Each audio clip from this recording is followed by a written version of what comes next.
Good afternoon, everyone.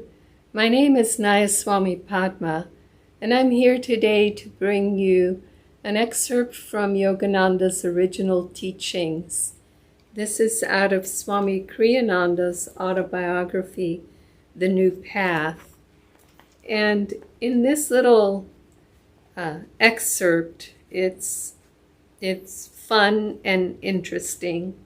He says, the well-educated minister, this is Yogananda speaking, the well-educated minister of a large modern congregation may lecture eloquently, but if he never meditates and he has no inward realization of God's presence, what is the use of his eloquence?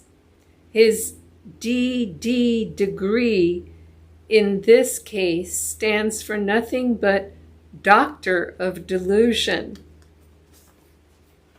Well, Yogananda sort of drove the point home to his disciples whom he was training back in those days, but it's a good point for all of us to be aware of and consider that simply lectures that display knowledge, book-learned knowledge, and lack the depth of experience.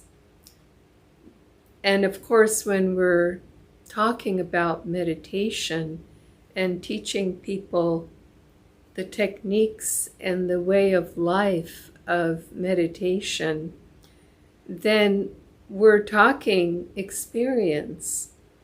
It's easy to get up in front of a group of people and talk about anything factual, but it's much more, I won't say more difficult, but as it relates to meditation and the spiritual life, it becomes pretty evident very quickly to sensitive people when they're hearing someone speak. I'm just going to call it in a two-dimensional way, lacking direct experience. Sometimes I've heard folks talk about samadhi in such a way that you would think that they had experienced it, but you could tell by the very demeanor of that person that the vibration of that experience is not carried through their words.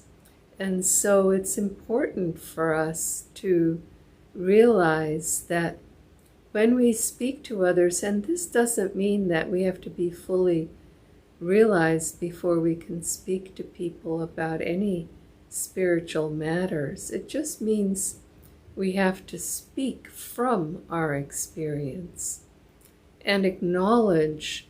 Of course, if we're teaching people about meditation and the art and science of self-realization, which Yogananda taught, we're going to speak to those topics.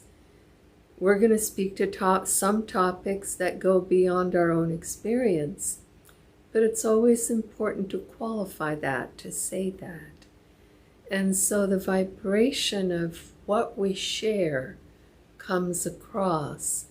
If we're speaking about calmness and our foot is tapping 100 miles a minute, or our fingers are restless 100 miles a minute, or whatever sort of twitching might be going on, we're not able to come across in that calmness.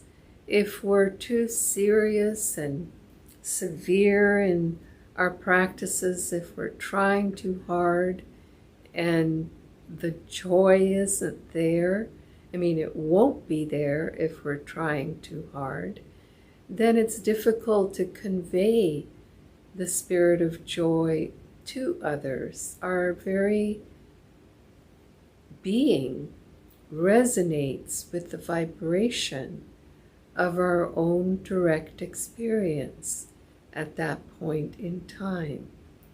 And so, training, people will often ask, how can we train to become ministers with Ananda's organization? And we don't have a formal training program for ministers. Swami Kriyananda set into motion that we experience service, we experience meditation, group meditation, leading meditation.